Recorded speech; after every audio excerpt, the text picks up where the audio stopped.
First of all, I'm just going to parboil the vegetables. It just keeps the cooking process simple. So I've got 4 waxy type potatoes here that I'm just going to cover with water because we've got the cauliflower coming in. And you can tell waxy potatoes because they have thin skin as opposed to starchy potatoes that have thicker skin. So you want waxy potatoes because they don't turn to mashed potato. It's a little bit of salt, a little bit of turmeric, and how to cut your cauliflower like a pro. A lot of people are cutting you know, the florets off. What we do, we find the centre, we cut, so, and you keep on cutting the centre. Yeah, it's less waste,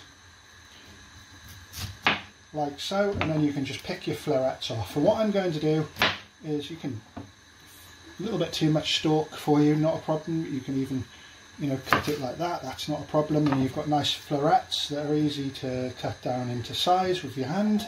And I'm going to be adding the cauliflower about 30 or 40% into the cooking process, so about 4 minutes. When the potatoes are, you know, 40% done, then I'll add the cauliflower because this cooks, they'll all cook at the same time then. And is that the little baby crying? Okay, it's time to our cauliflower prepped. And did you know that in so many countries they eat the leaves of the cauliflower? You know, you could discard some of the lesser appealing types, but they're perfectly edible.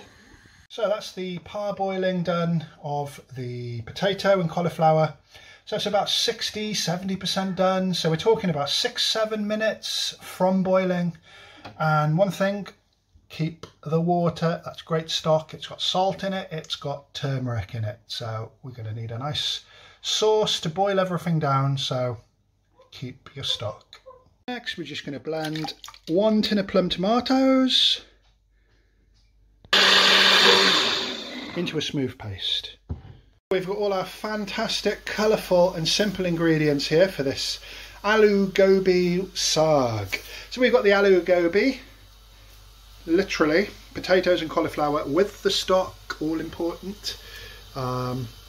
Tomatoes, we've got some frozen spinach there, ginger and garlic, and we've got some onions, green chilies, and we've got this onion infused oil that if you check a couple of videos back, barista onions, and this is the byproduct. You get this onion infused oil, totally tasty. And we've got some Taste of India bassar curry powder straight from the Kashmir, and we've got the wok on. Let's rock on.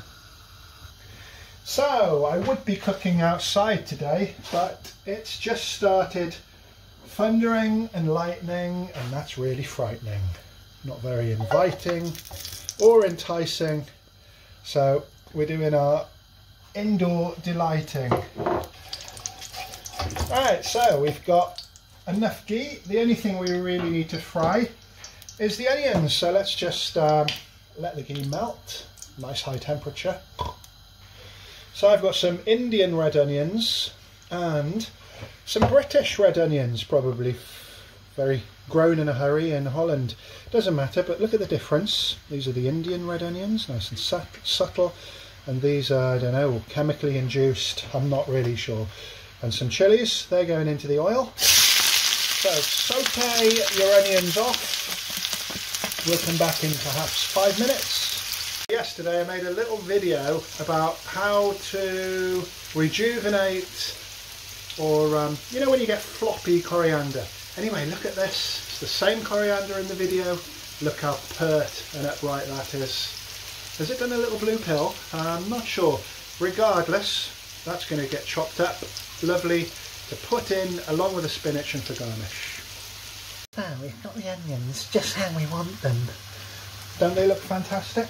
Next we're going to add the ginger and garlic paste. Cut the rawness out, we shall return.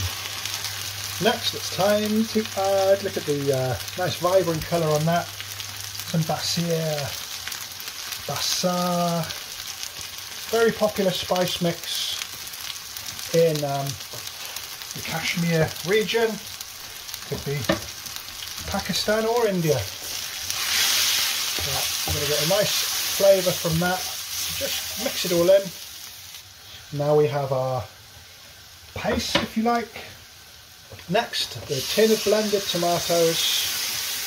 I must say, I know it's the authentic way to do things, but I'm not a big fan of putting chopped whole tomatoes into a curry. You end up with all the little strands of skin.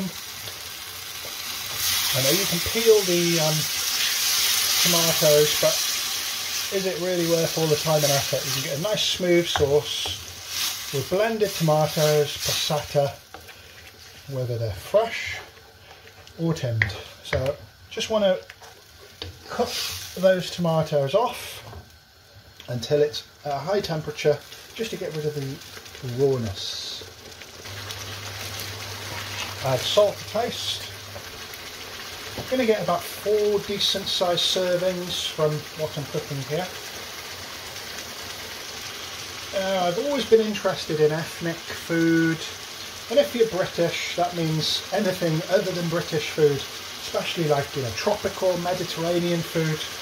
It's always been fascinating for well over 2 decades now, and I'm so lucky and really appreciate you watching these videos, because I don't know what the other channels are doing, but I'm so lucky to have all the subscribers and all the views, for the simple reason that I think this is one of the rarer channels that is just making videos of what I cook at home for myself, which is pretty a remarkable achievement.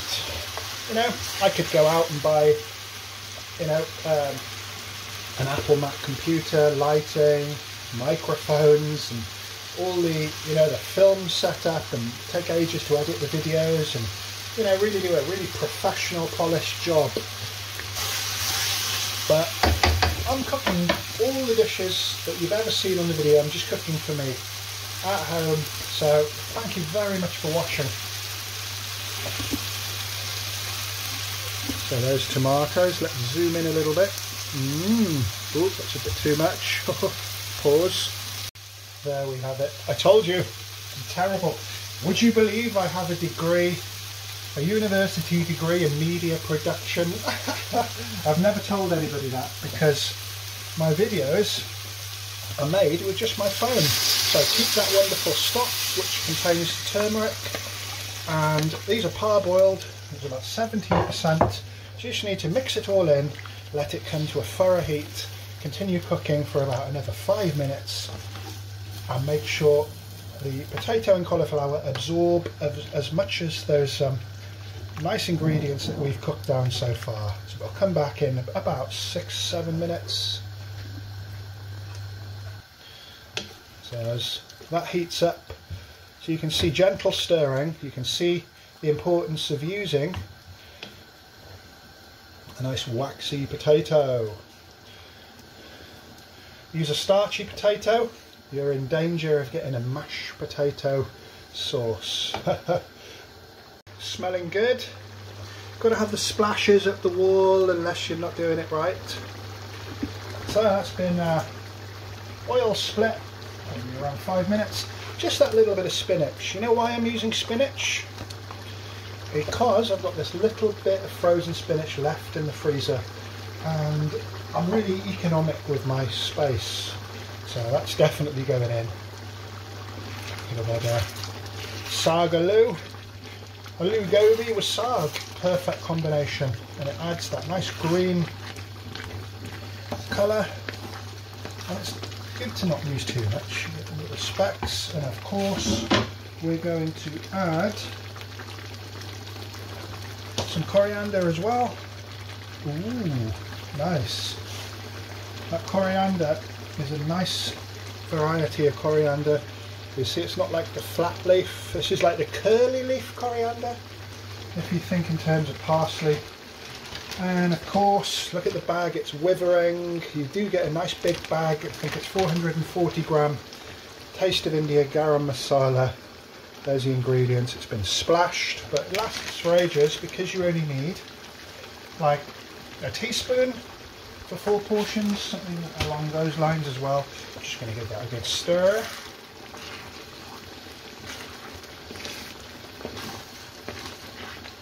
And I just want the sauce to reduce slightly. And that's looking really good. This time I've cut the cauliflower and the potato up quite small. And that's it. So the potato's very delicate at the moment.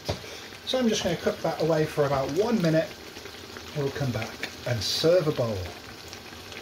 So there you have it, my good friends. You've got some nice, authentically cooked Indian home-style vegetarian fare that'll impress a carnivore. Thank you very much for watching.